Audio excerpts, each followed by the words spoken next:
अस्सलाम वालेकुम दोस्तों। आज हम डिस्कस कर रहे हैं centre of mass and centre of gravity.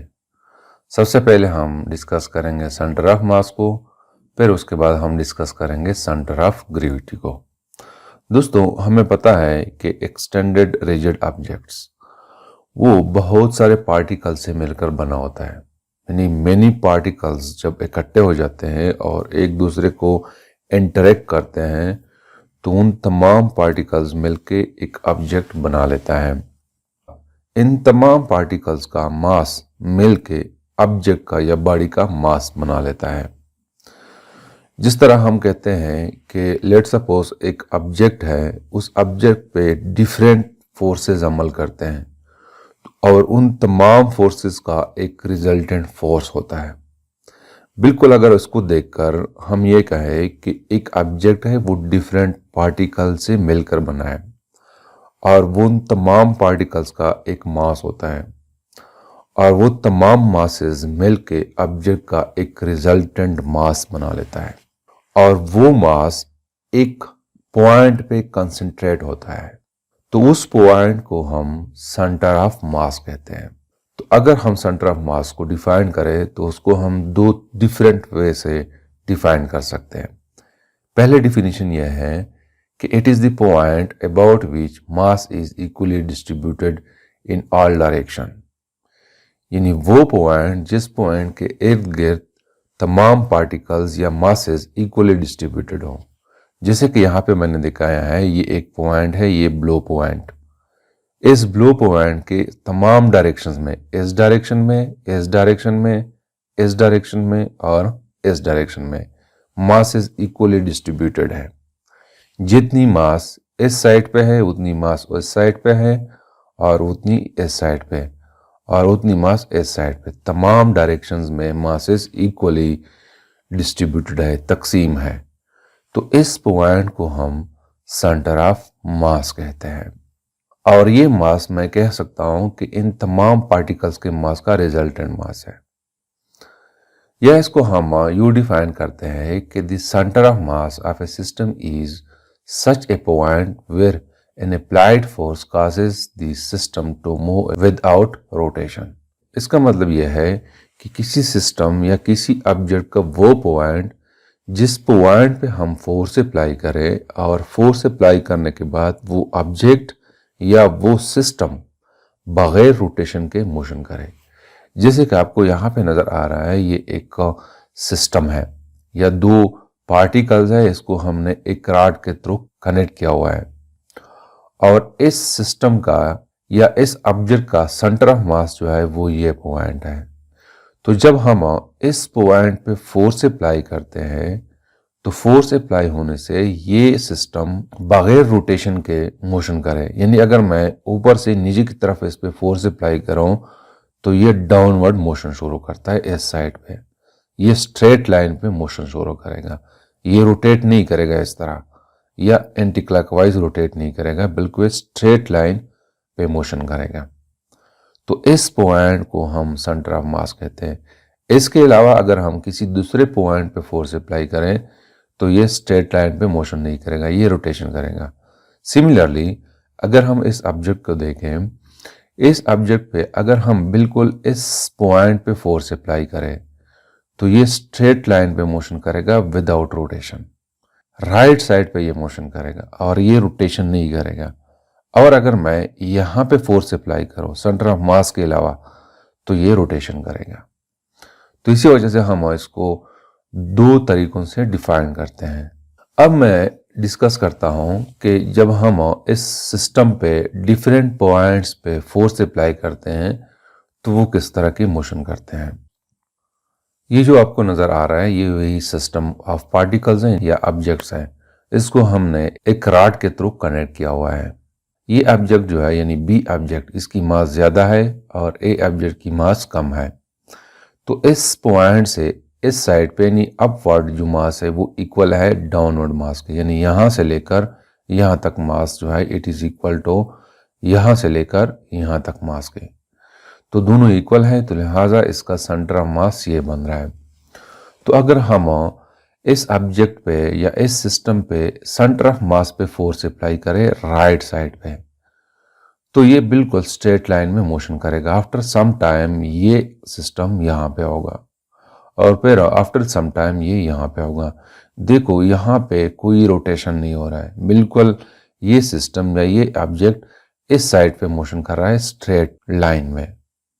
अब अगर हम ऐसा करें कि वही सिस्टम है और हम इस पॉइंट पे फोर्स अप्लाई करें, बजाय इसके कि हम सेंटर ऑफ मास पे फोर्स अप्लाई करें, हम यहाँ पे फोर्स अप्लाई करते हैं, तो आफ्टर सम टाइम ये इस पॉइंट पे पहुंचेगा और ये अपनी मीन पोजीशन से थोड़ा रोटेट करेगा, जैसे कि आपको यहाँ पे नजर आ रहा है ये रोटेशन कर रहा है।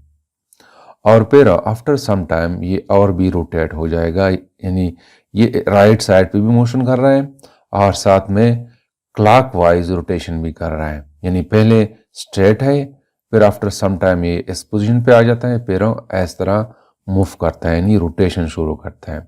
जब हम सेंटर ऑफ मास के अलावा इस पॉइंट पे फोर्स अप्लाई करें तो इसकी क्लॉकवाइज रोटेशन होगी और ये मोशन भी करेगा।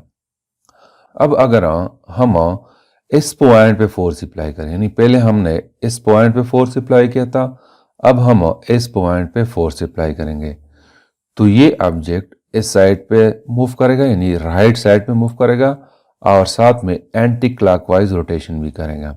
यानी यहाँ पे जब वो पहुंचता है तो उसकी पोजीशन ये होती है, पहले स्ट्रेट है, फिर इस पोजीशन पे आ जाता है, फिर उसके बाद ये इस तरह रोटेशन शुरू करता है। तो मतलब यह है कि जब हम सेंटर ऑफ मास पे फोर्स अप्लाई करते हैं तो ये सिस्टम या ये ऑब्जेक्ट स्ट्रेट मोशन करता है, लेकिन अगर हम सेंटर ऑफ मास के अलावा किसी और पॉइंट पे फोर्स अप्लाई करते हैं तो वो रोटेशन शुरू करता है। तो सेंटर ऑफ मास उस पॉइंट को कहते हैं जिस पे जब हम फोर्स अप्लाई करते हैं तो वो बिल्कुल उस तरह मोशन करता है जब हम किसी ऑब्जेक्ट पे नेट फोर्स अप्लाई करते हैं। यानी फॉर एग्जांपल अगर मैं कहूँ कि ये एक ऑब्जेक्ट है और इस ऑब्जेक्ट पे मैं इस साइड पे फोर्स अप्लाई करता हूँ तो ये बगैर रोटेशन के इस साइड पे मोशन शुरू करता है। तो जब हम सेंटर ऑफ मास पे फोर्स अप्लाई करते हैं तो वो बिल्कुल इस ऑब्जेक्ट की तरह मोशन शुरू करता है, लेकिन जब हम सेंटर ऑफ मास के अलावा किसी दूसरे पॉइंट पे फोर्स अप्लाई करते हैं तो वो रोटेशन शुरू करता है। तो इस पॉइंट को हम सेंटर ऑफ मास कहते हैं। दोस्तों, ऑब्जर्वेशन से ये बात जाहिर किया गया है कि जब ऑब्जेक्ट रोटेशन करते हैं तो उस दौरान उस ऑब्जेक्ट के डिफरेंट पार्ट्स डिफरेंट वे से मोशन करते हैं।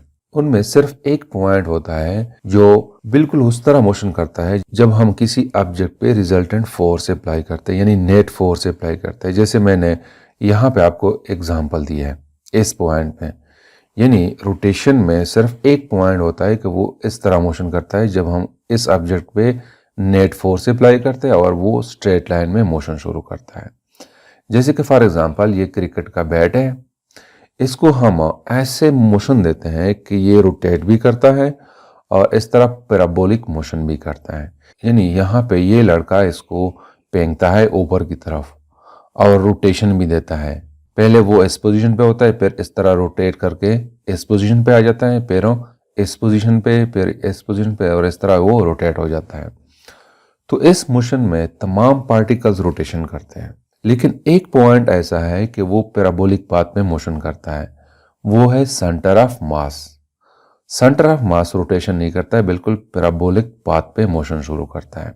अगर ये लड़का इस बैट को बिल्कुल स्ट्रेट फेंके, इस तरह इस पोजीशन पे फेंके, इस लाइन पे, और इस तरह फेंके कि वो रोटेशन कर रहा है, तो फिर इस सिचुएशन में ये सेंटर ऑफ मास जो है ये स्ट्रेट मोशन करेगा, स्ट्रेट लाइन पे मोशन करेगा। बाकी तमाम पार्टिकल्स जिससे ये ऑब्जेक्ट बना है वो रोटेशनल मोशन करेगा। और ये भी पॉसिबल है कि बास पार्टिकल्स रोटेशनल मोशन के अलावा वाइब्रेशनल मोशन भी करे, यानी it is the sum of many motions. यहाँ पे ट्रांसलेशन मोशन भी है, वाइब्रेशनल मोशन भी हो सकता है और रोटेशनल मोशन भी हो सकता है। देखो यहाँ पे ये सेंटर ऑफ मास जो है ये ट्रांसलेशनल मोशन करेगा, ये रोटेट नहीं करेगा सेंटर ऑफ मास। लेकिन अगर मैं कहूँ ये हैंडल जो है ये रोटेशनल मोशन करेगा, तो it is the sum of translational motion and rotational motion. और अगर कोई ऑब्जेक्ट है वो वाइब्रेशन कर रहा है, वाइब्रेशन मीन्स कि फॉर एग्जांपल मैं कहता हूँ कि एक ऑब्जेक्ट है वो इस पोजीशन पे है, ये इसका मीन पोजीशन होगा, जैसे कि आपको यहाँ पे नजर आ रहा है। ये पार्टिकल इस मीन पोजीशन के इर्द गिर्द मोशन कर रहा है यहाँ तक, और फिर यहाँ से वापस आके मीन पोजीशन और फिर यहाँ तक। तो इस पॉइंट के इर्द गिर्द मोशन कर रहा है, तो इसको हम वाइब्रेशनल मोशन कहते हैं। और रोटेशनल वो होता है कि वो इस तरह मोशन कर रहा है जिससे मैं ये लाइन ड्रा कर रहा हूँ। तो रोटेशनल मोशन में ट्रांसलेशनल मोशन भी हो सकता है और रोटेशनल मोशन भी हो सकता है। सेंटर ऑफ मास जो है ये इस केस में पैराबोलिक पाथ पे मोशन करेगा। और अगर हम इस बेड को ऐसे फेंकें कि वो बिल्कुल इस लाइन पे मोशन करे, स्ट्रेट पे, तो फिर तमाम पार्टिकल्स इस बेड के वो रोटेशनल मोशन करेगा, लेकिन ये पॉइंट सेंटर ऑफ मास वो इस लाइन पे मोशन करेगा स्ट्रेट। अब दोस्तों मैं एक्सप्लेन करता हूँ सेंटर ऑफ ग्रेविटी को।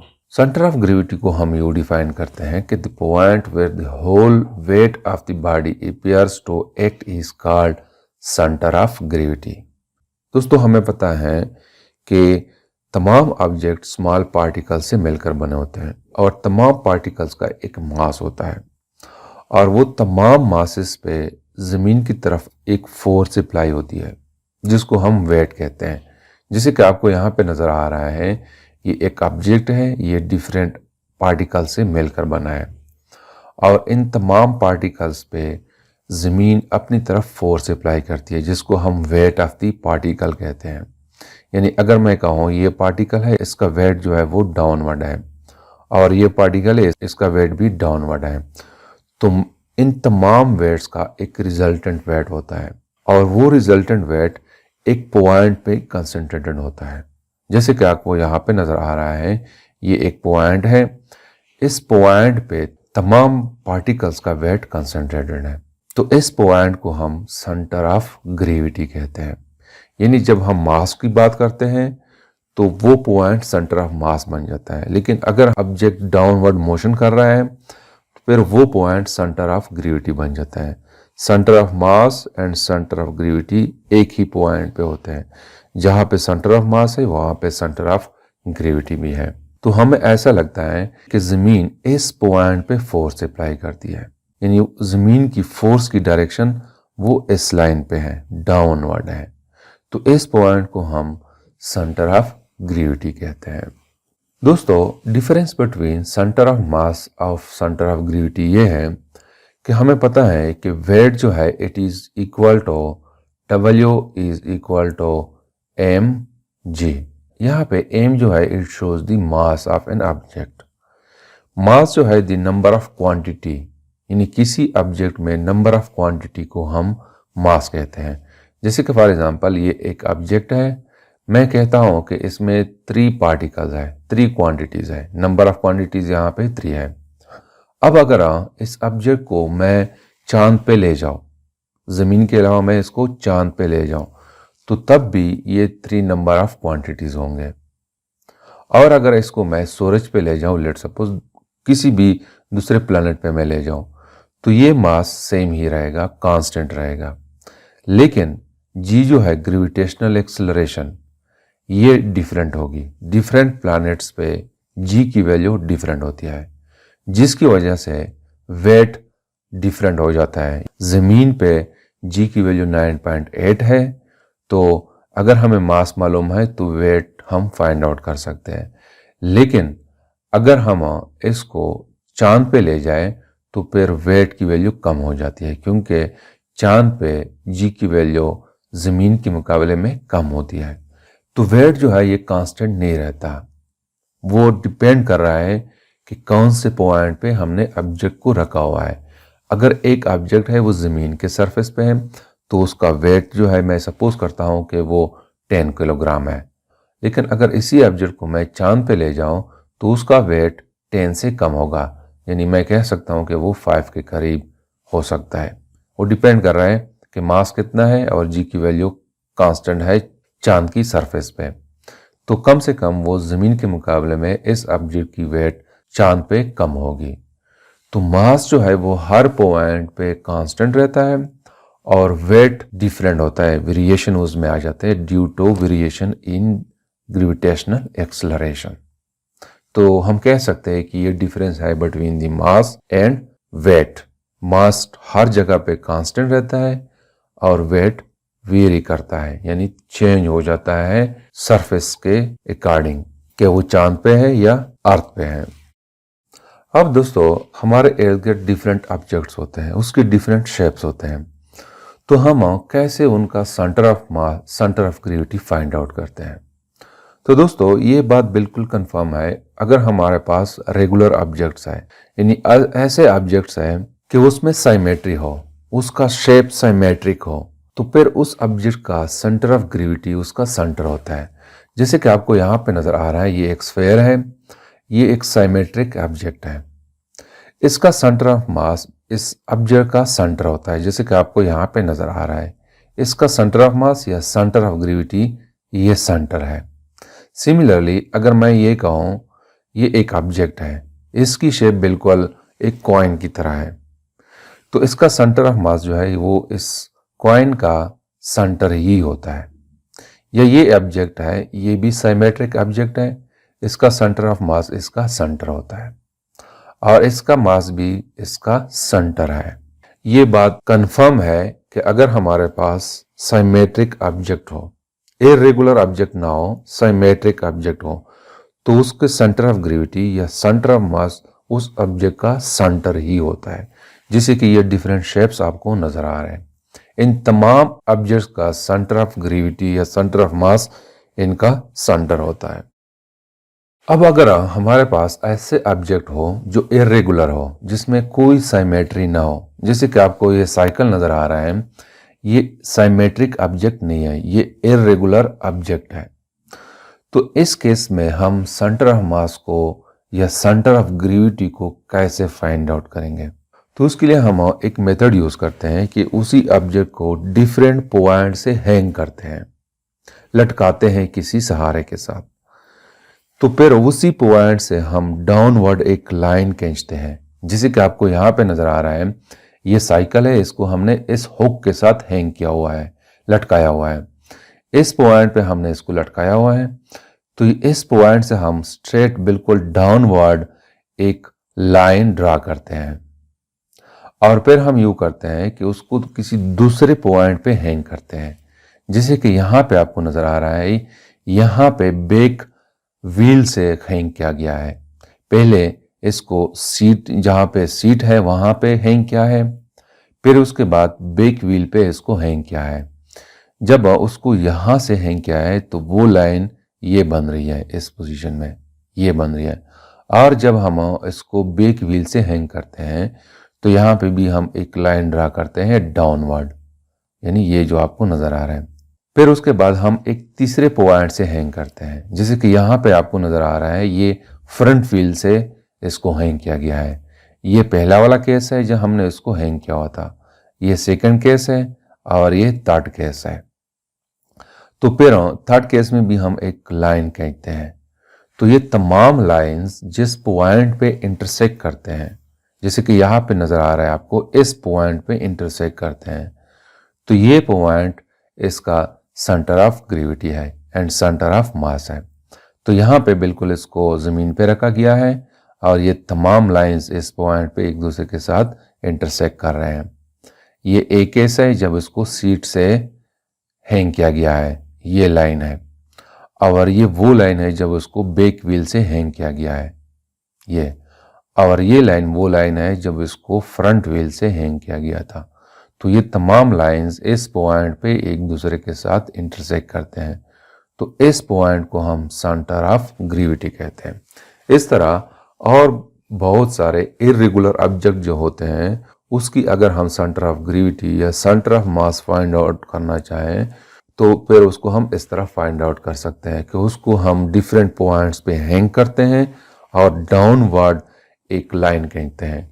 तो एटलीस्ट 3 लाइंस होनी चाहिए, तो वो 3 लाइंस जिस पॉइंट पे इंटरसेक्ट करते हैं वही पॉइंट उसका सेंटर ऑफ ग्रेविटी होता है।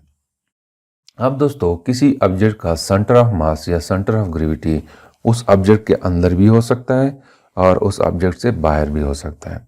जैसे कि फॉर एग्जांपल यहाँ पे आपको नज़र आ रहा है ये एक बनाना है यानी केला है, ये कार्ड शेप है, तो इसका सेंटर ऑफ मास इस पॉइंट पे बनता है, यानी इनसाइड नहीं, यहाँ पे नहीं है, आउटसाइड है। सिमिलरली यहाँ पे ये एक टांग है, जब ये स्ट्रेट होती है तो इसका सेंटर ऑफ मास ये पॉइंट बनता है, यानी ये घुटना बनता है। लेकिन अगर हम इसको कार्व करें, इस पोजीशन पे ले आए, तो इसका सेंटर ऑफ मास शिफ्ट हो जाता है, तो इसका सेंटर ऑफ मास फिर ये बनता है। तो ये आउटसाइड है, ये इनसाइड है। हम कहते हैं कि centre of mass inside the object है और ये centre of mass outside the object है। तो इस तरह सेंटर ऑफ मास पोजीशन के चेंज होने से चेंज हो जाता है। जैसे कि यहाँ पे हमने पोजीशन चेंज किया है, इसको हमने काउंट किया है, तो सेंटर ऑफ मास चेंज हो जाता है। तो इसी एप्लीकेशन को यूज़ करते हुए एथलीट्स जो है जब वो जंप लगाते हैं तो जंप लगाने के दौरान डिफरेंट पोजीशन पे अपनी पोजीशन वो चेंज करते हैं, अपना स्टाइल जो है वो चेंज करते हैं इक्विलिब्रियम को कायम रखने के लिए। तो वो जंपिंग के दौरान अपनी पोजीशन चेंज करता है, जिसकी वजह से सेंटर ऑफ मास और सेंटर ऑफ ग्रेविटी उसकी चेंज हो जाती है, तो वो अपने इक्विलिब्रियम कायम रख सकता है। तो this is something about the centre of mass and centre of gravity. Thank you.